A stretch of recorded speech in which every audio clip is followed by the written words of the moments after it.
Welcome. Glad you can join us this afternoon at the National Committee's channel. We are going to be talking about the Affordable Care Act and all of the improvements to Medicare that are a result of the Affordable Care Act.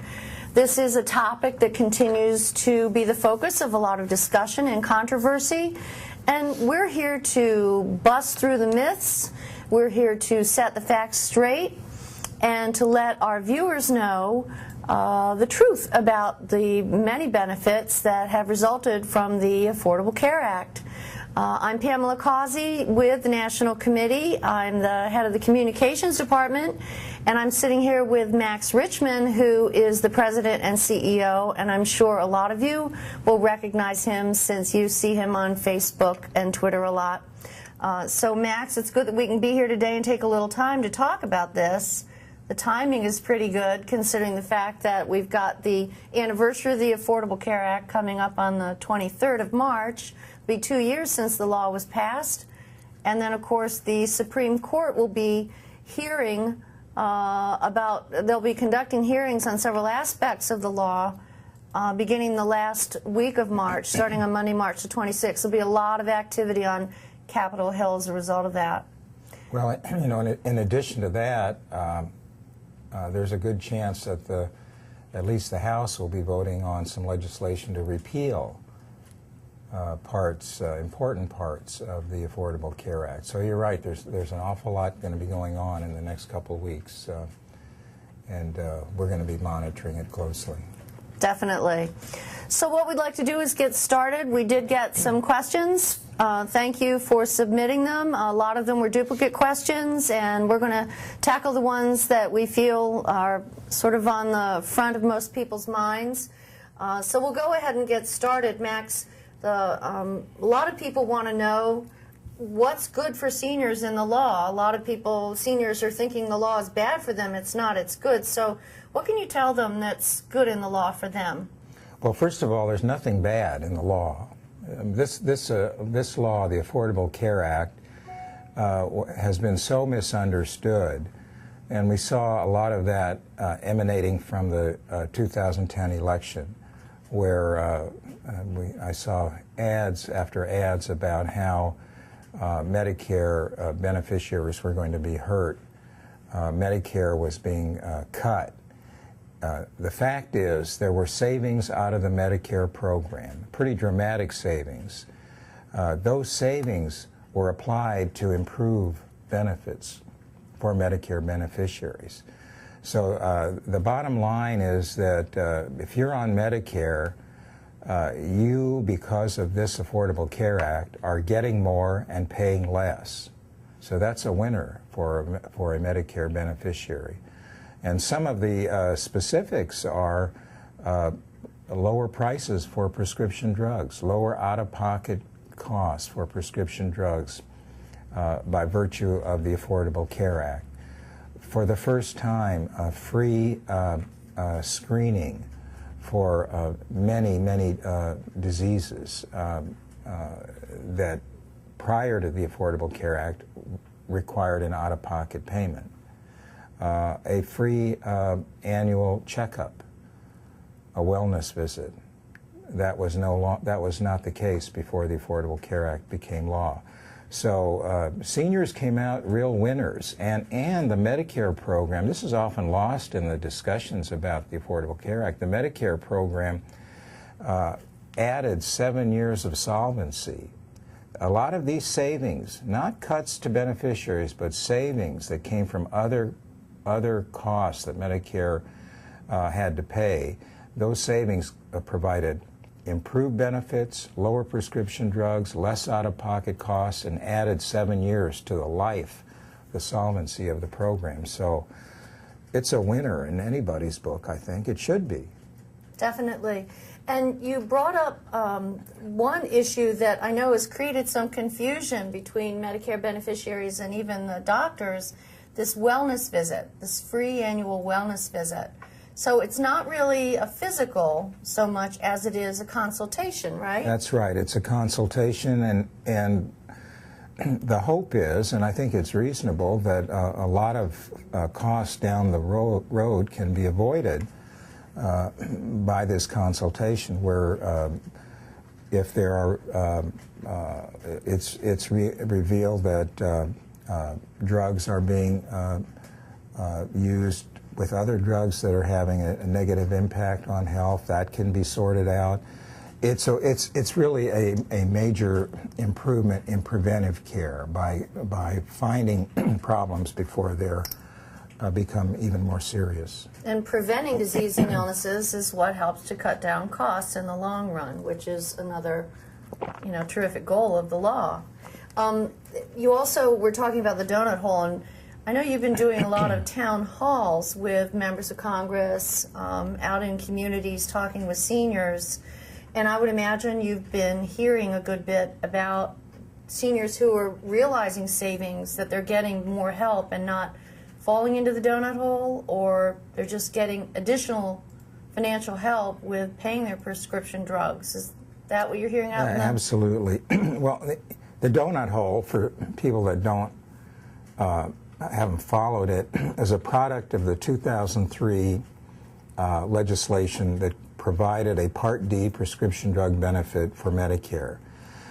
But what the law did is it created a gap in coverage that during that gap, and it's thousands of dollars, that will, it's unlike any insurance. Most insurance, you meet a deductible, then you have coverage.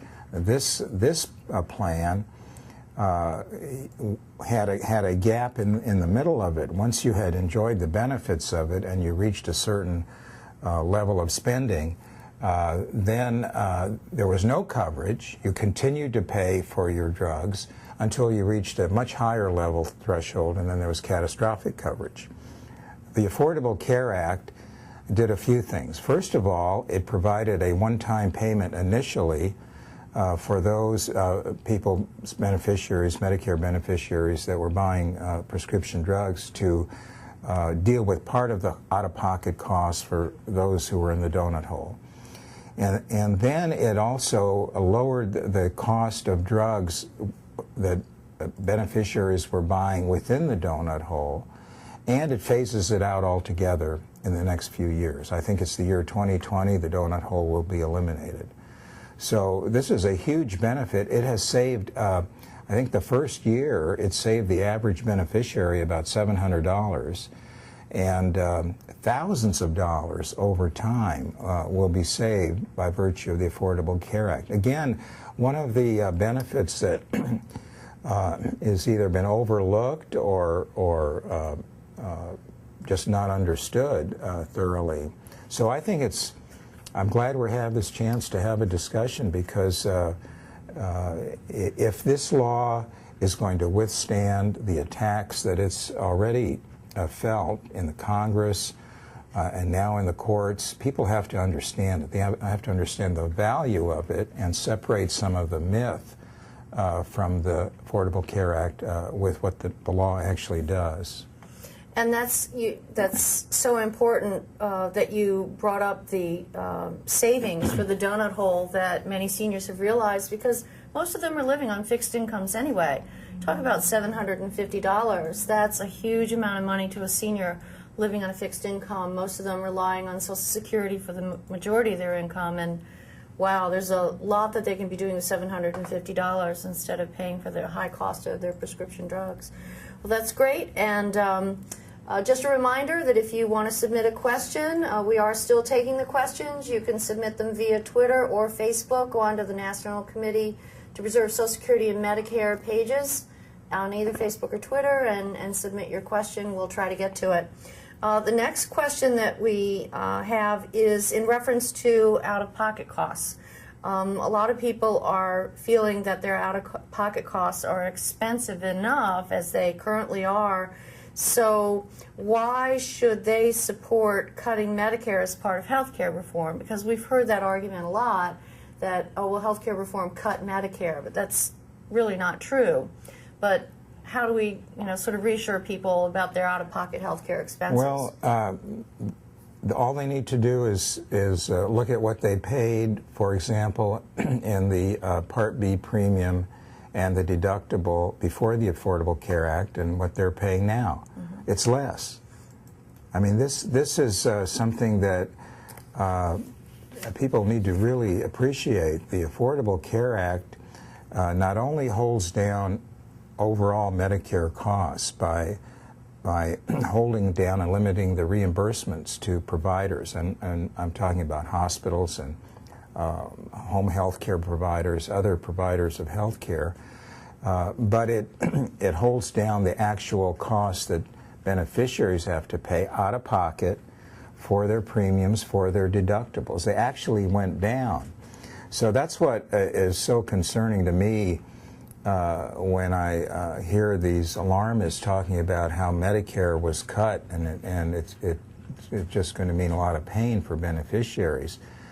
The savings that were attributed by the Affordable Care Act to savings from provider reimbursements, those savings are the reason out-of-pocket costs have gone down. Part B premiums, the deductible, the cost for the out-of-pocket for prescription drugs, if for those people who continue for a few more years to be in that donut hole that's closing. So this law has saved seniors a considerable amount of money, and the way they can know that is to just go back and see what they paid before this act became a law in their premiums and deductibles, and look at what they had to pay the following year, and it's less. So, and all good points. And the follow-up to that is that we're getting now is, so can you specify more about where these savings are coming from? If there was about, anyone, you hear estimates 400 to 500 billion cut from the Medicare program, or savings realized from the Medicare program, exactly where did that come from? Two of the large areas of savings came from, first, reimbursements to hospitals. And these are savings that hospitals agreed to when they entered into negotiations with the White House and the Congress. They said, okay, we will accept and support the bill, which they did, this legislation, even though the reimbursement rates are reduced, because we realize there'll be more people who come to the hospital, fewer people who come to the hospital uninsured that we end up paying for the full freight.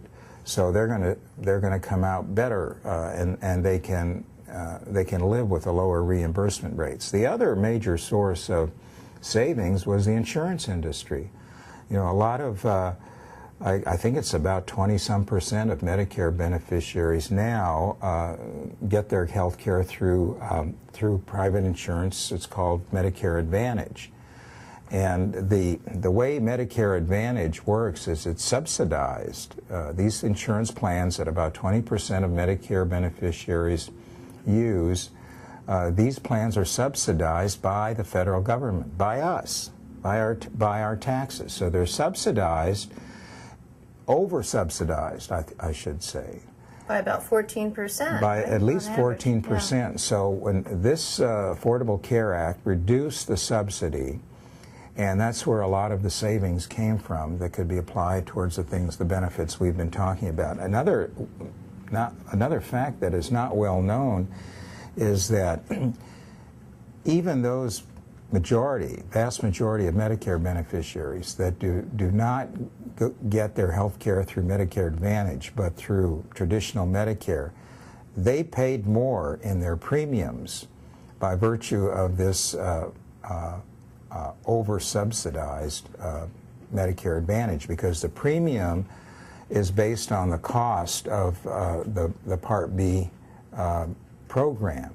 And when the cost is more than it should be, which it was with these subsidies, then even if you didn't choose to go into a Medicare Advantage program, you paid more out of pocket in your premium, because the formula is 25% of the cost of Part B comes out of the beneficiary's pocket. So you were paying more for this subsidy that you didn't even have the advantage of because you weren't in that kind of a plan. So You know, I think a lot of thought went into the Affordable Care Act and tried to make sense of the way the government spends money for health care for seniors and for others as well, but we're talking about how it impacts Medicare. Mm-hmm. And also some savings are being realized from helping to tamp down the waste, fraud, and abuse. Absolutely. And some of that is just clear clerical error, billing error, et cetera. That's been an ongoing effort for many years. With a program as large as Medicare, it has been subjected to fraud, and especially when it comes to durable medical equipment, the use, the leasing, the purchase of durable medical equipment. So, but the Affordable Care Act made a point to focus really as never before on eradicating as much as possible this waste and fraud in the program. Mm-hmm. Another question that we have, and there still is some time, you have about 15 more minutes. You can submit your question and we'll be glad to take it, and we thank all those who did submit their questions up to now. There's still a question going back to the issue of the money in the Medicare program, what's going out, what's coming in. How does all this get paid for is what somebody wants to know. You know, there's some concern about what's happening right now with the Medicare program, that this is somehow leaving a bill for their children and grandchildren to pay later on down the pike. So how do all these improvements, et cetera, get paid for? Well, they're paid for in different ways depending on what part of Medicare we're talking about. Now, Medicare Part A is the hospital part. Mostly it covers hospitals. And that's paid for by a payroll tax. And when you are working, you pay payroll tax. Most of it covers your Social Security, your FICA tax, and a small portion, 1.45% on the employer and the employee side, is dedicated towards the Medicare Part A trust fund, the hospital coverage. And that's on all your income, which is different from Social Security. And a lot of people don't realize that. That's absolutely right. Social Security, it's a good point you brought up, has a cap on the amount of wages subject to payroll tax for Social Security. It goes up a little bit every year, and this year I think it's 110,000 and a few hundred, and then you don't pay any more Social Security tax. Right. As you point out, on your income, as to the percentage that goes towards the Medicare Part A trust fund, it is applied to all of your income. There's no cap, there's no ceiling. If you make $500,000 a year, you're going to pay the percentage on all of that. So that was not always the case. There was a cap until I think the 70s or mid-70s on Medicare, just as the same cap as Social Security, and then it was separated and it was lifted to about 120,000, and then it was eliminated a few years later altogether. But that is a trust fund that is dedicated for for the hospital part of Medicare. The way the other major part, Part B, which is doctors and other providers, is paid for, it's a formula. 25% of the total cost of the Part B Medicare plan is paid for by the beneficiary, and we talked about that. Those are the premiums and out-of-pocket costs. The rest is paid for out of general revenues, 75%. So those are, and there's of course the relatively new Part D prescription drug plan, and that's paid for by mostly out of a combination of premiums and those are the out-of-pocket costs. Mm-hmm. Okay, great. So somebody else at their next question wants to know more about the new benefits for seniors in Medicare. Get a little more specificity on that. Can you go into a little more detail? Well, I mentioned that a lot of preventive care is now provided at no out-of-pocket costs. And those are things like flu shots, no out-of-pocket costs. If you've been on Medicare for a while, you know that when you needed a flu shot, and many seniors have them once a year, you had to pay for that. You had to pay something out of pocket. Mammograms, you had to pay something out of pocket. All kinds of cancer screening, diabetes screening, you had to pay out of pocket. These are all tests that save money if these illnesses can be caught early. If we save money in the long run. But a lot of people on Medicare, felt constrained by the cost, the out-of-pocket cost, and just said, well, it doesn't look like I've got this disease, so I'll just wait, which is a mistake. And I think having these benefits, tobacco cessation is another one. Having these programs that can help improve health and encourage people to see a doctor by eliminating that out-of-pocket cost. We don't know how much that'll save, and that's the kind of the quirky thing about the way these costs are computed.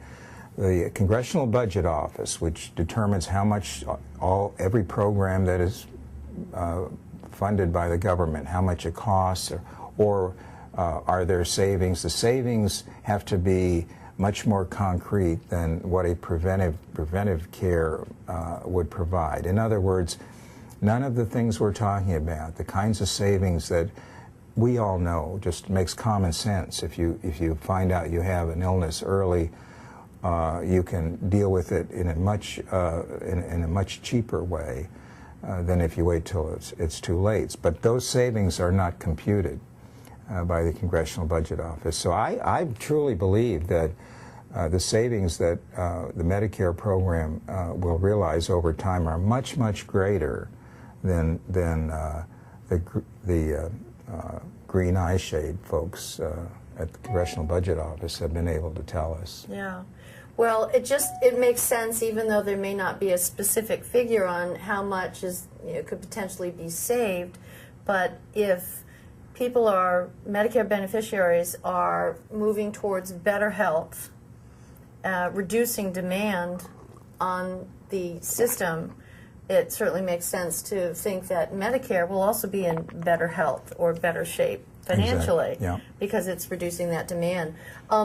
Well, in talking a little bit about some of these improvements that have resulted from the Affordable Care Act, there's also a program that the National Committee Foundation is a partner on with a couple of other organizations to try and reach out to Medicare beneficiaries and their caregivers to educate them about all of these improvements and advantages for getting free preventive services, et cetera. So you want to talk a little bit about Patients Aware program? I'm so glad you brought that up, because when we became aware of the misinformation about the Affordable Care Act and the efforts to repeal parts of it or repeal all of it, we've seen some people campaigning for president. Practically a day can't go by that they don't talk about repealing the Affordable Care Act. So there's a lot of activity. So we felt we needed to counter that by getting as much information out as possible. So our foundation, the National Committee to Preserve Social Security and Medicare Foundation, that's a lot of words, but it's an important entity that has developed a program called Patients Aware that will bring a large group of doctors, nurses, trusted healthcare providers, and connect them with seniors through town hall meetings. We have one that's happening here not far from our office in Maryland very soon, and go through the advantages that we've talked about in small groups. And we hope to work with the National Physicians Alliance, very well-regarded group, the Herndon Alliance, another group that does a lot of healthcare work, to spread the word. We had a remarkable teletown meeting a few months ago with the Assistant Secretary for Aging, right in the same room we're in right now, with doctors and some other health providers and our staff, and we had a national teletown meeting to talk about just what we're talking about now. This was a conference call. This was a conference call with we had 60,000 people on the phone. That's huge. There's huge. A lot of interest in this. And what our hope is that we can have the resources before the next election, sometime in the late summer, early fall, to put together another. I'd like to think it's will be one of the largest teletown hall conference call type meetings ever, and we can speak directly to millions of people about the benefits of the Affordable Care Act. And I'm hoping we can do that before the next election, where I think there'll be another effort to just undermine the law by spreading a lot of misinformation. So there are two things, to summarize with Patients Aware, two things that come out of that for the community. One is to learn about the benefits that they now are able to access, the improvements to their health care coverage. But the second is also to learn about the threats to the program and what would happen if the Affordable Care Act were repealed, as some candidates for office, et cetera, have been promoting. What would happen if those benefits were withdrawn, so that people can go to the polls in November and be very informed? And there are, we're talking about, and that's what we work on, Medicare, but there are many other benefits of the Affordable Care Act that apply to younger people. The Affordable Care Act says that if you are now under this law, you can stay under your parents' insurance policy until you're age 26. So if you're 26, 25, 24, 23, 22, you got an advantage that you didn't have before. And that's something that grandparents care about, because you're talking about their grandchildren. Absolutely. Yeah. And a prohibition against denying coverage because of a pre-existing condition. This is really a good law. Is it perfect? No. Can it be improved? Yes.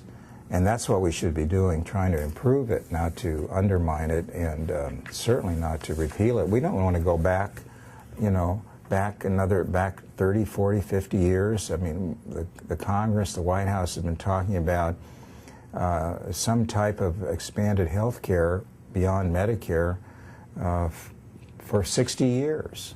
And finally, we've made a step forward. We don't want to start sliding back now. Absolutely not. And that's the reason we have the Patients Aware Act. That's really the motivation for it. That's great. And so for Patients Aware, if anyone's interested in scheduling a community education session where a physician or a nurse or another trusted healthcare professional will come out and talk to their group, they can call our Patients Aware project here at the National Committee.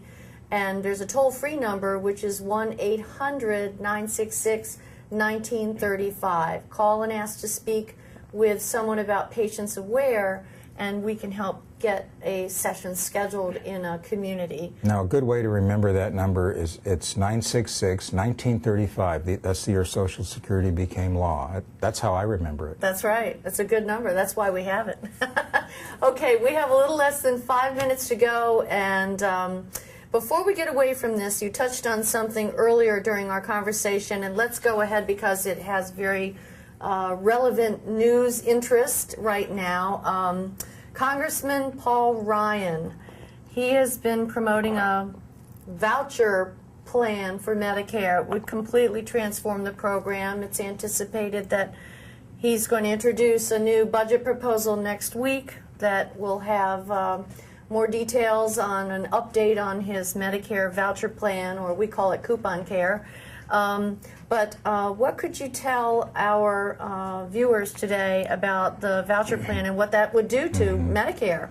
Well, we'll see. I think he's going to introduce his latest version next week. But the basic idea that he has been promoting is that Medicare should be replaced either in full over time or in large part by a voucher plan, as you pointed out. And what that means is, instead of the Medicare that we've enjoyed since 1965, when you become eligible for health care as a senior, that age may change as well, you'll get a voucher. You'll get a check of a certain amount, and you'll be told, go out and buy insurance, and good luck. So, you know, I mentioned we don't want to slide back 40 or 50 years. This proposal, the way it was framed last time, and I think it'll be fairly close this year when it's introduced next week, that takes us back to the 2 centuries, when people that were older could not buy insurance. I mean, think about it. Why do we have Medicare? President Lyndon Johnson realized and convinced the rest of the country, really, that insurance companies did not want to insure seniors, because insurance companies are there to make money, and you cannot make money insuring seniors, a group of people that have high and intense health care needs. So we have the Medicare program, and the Ryan proposal basically says, here's a check. You're going to get it every year. You go out and find insurance.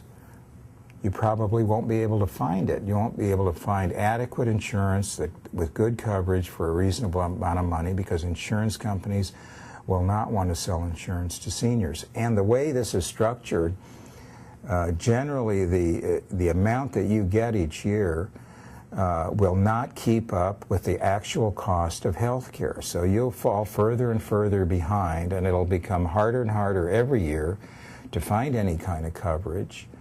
Now, one of the unique things in his proposal is younger people this will apply to younger people. Older people who are on Medicare already supposedly will be able to continue their Medicare. But when you start separating out population like that and encouraging younger people to leave the traditional Medicare program, they're the healthiest and cost the least, and that leaves the sickest and oldest in traditional Medicare, and it will cost even more for their health care, and the money won't be there to provide it. So, you know, if you want to end Medicare as we know it and all the benefits of the Medicare program, I know some people, when I talk to them, they complain about Medicare and it doesn't do enough. But I bet there isn't a single senior who would give up their Medicare. And the ones that will become seniors, I think our challenge is to convince younger people that this program not only will continue into the future, but it's a good program. And I think that's part of our mission. Yeah, and that's the perfect note to end on. This is a very good program, and the Affordable Care Act has made it a better program. And we thank you today for tuning in to learn a little bit more about the Affordable Care Act and Medicare. And if you have any questions that weren't answered, or we didn't ask them, send them to us. We can continue to answer questions at any time. But we hope you'll join us again when we do another live chat. Stay connected with us on Facebook and Twitter, and you'll always see our advance notices of these sessions. And thanks for joining us. Take care. Bye-bye. Bye-bye.